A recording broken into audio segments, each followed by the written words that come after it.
ఓం శ్రీ గణేశాయ నమః. ఓం శ్రీ గురుభ్యో నమః. ఓం శ్రీ మాత్రే నమః. నమస్కారం అండి అందరికీ. Welcome to my YouTube channel Shri Manju spiritual.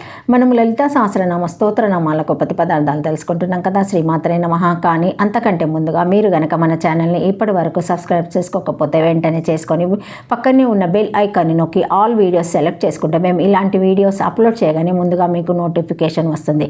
అలాగే వీడియో ఎక్కడ కూడా స్కిప్ చేయకుండా చివరి వరకు చూస్తే మేము ఏం చెబుతున్నామో మీకు పూర్తిగా అర్థమవుతుంది.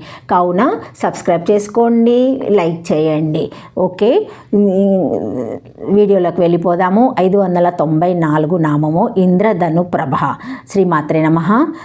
ఇది 6 అక్షరముల నామము. ఇంద్రధను ప్రభాయ నమః అని అమ్మగారిని నమస్కరించుకోవాలి. ఇంద్రధనసు హరివిల్లు నందలి రంగుల కాంతులతో సమానమగు కాంతులతో ప్రభ వెలుగుతున్నది. పలభాగము ప్రాంతంలోనే ఇంద్రుడికి సంబంధించిన ఇంద్రగ్రంథి ఉంటాయి. ఇది తూర్పును సూచించే స్థానం, అంటే సూర్యోదయ స్థానాన్ని సూచించే ప్రదేశం.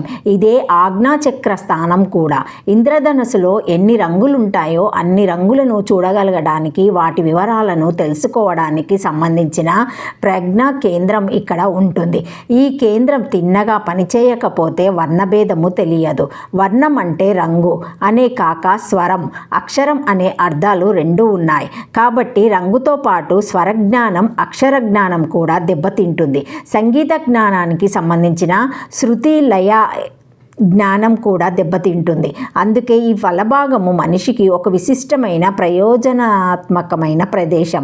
ఈ ఫలభాగము విశాలంగాను ఉన్నతంగాను ఉంటే ఉబ్బెత్తుగాను గుంటలు లేకుండాను ఉండాలి. ఇది అంగసాముద్రిక ఉత్తమ లక్షణం కూడా.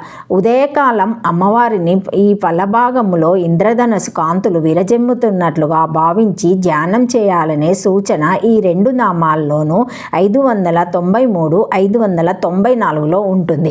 ఇంద్రధనుసులో సప్తవర్ణాలు ఉంటాయి.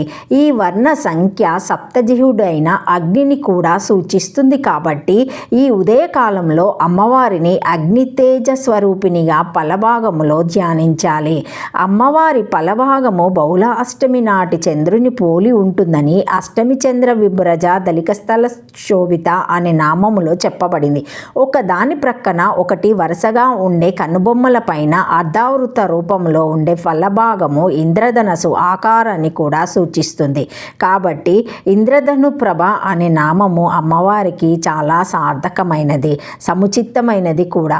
వాస్తవానికి ఫలస్థ, ఇంద్రధను ప్రభ ఈ 2 నామాలు జంటగా చెప్పుకోవాలి. ఇంద్రధనసు రంగుల కాంతులతో సమానమైన కాంతులతో వెలుగొందున్నదని ఈ నామాన్ని మనము అర్థం చేసుకోవాలి. శ్రీమాత్రే నమః. శ్రీమాత్రే నమః. హృదయస్థ హృదయే దేహతేన తిష్టతీతి తదః ఏద్వా పరబీజం హృదయామిత్యచ్యతే ప్రభుహృదయాజ్ఞాత్తు పదే పదే సుఖాని భవంతి ఇతి కల్పసూత్రే ప్రయోగాత్ పరమేశ్వర హృదయోపనిషదేవా నా హృదయాన ఉచ్యతే తాత్ర తాత్ర అంతర్యామితాయ ప్రతిపదాయతాయ వా తిష్టతి అధవః హృదయస్య సర్వజగద్వాజ్యత్వత్ తత్ర తత్ర జగద్రూపేణ స్థిత తదుక్తం అనుత్తర త్రిశైకశాస్త్రే యదా న గ్రోధబీజస్థః శక్తిరూపో మహాద్రూమః తదా హృదయబీజస్థం జగదేచరాచరం ఇతి. శ్రీమాత్రే నమః.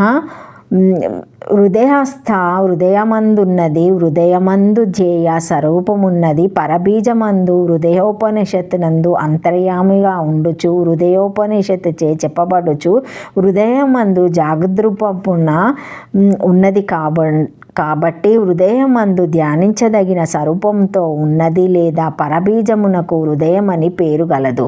ఆ బీజ స్వరూపురాలై ఉన్నది. కల్పసూత్రమున పరమాత్మ యొక్క పరబీజమును తెలిసిన వానికి అడుగడుగునందున సుఖము కలుగుతున్నది అని పరబీజమందు హృదయ శబ్దమును ప్రయోగించుకొని కనుక హృదయమనగా పరబీజమని అర్థము లేదా ఒక ఉపనిషత్తుకు పరమేశ్వర హృదయమని సంఖ్య కలదు.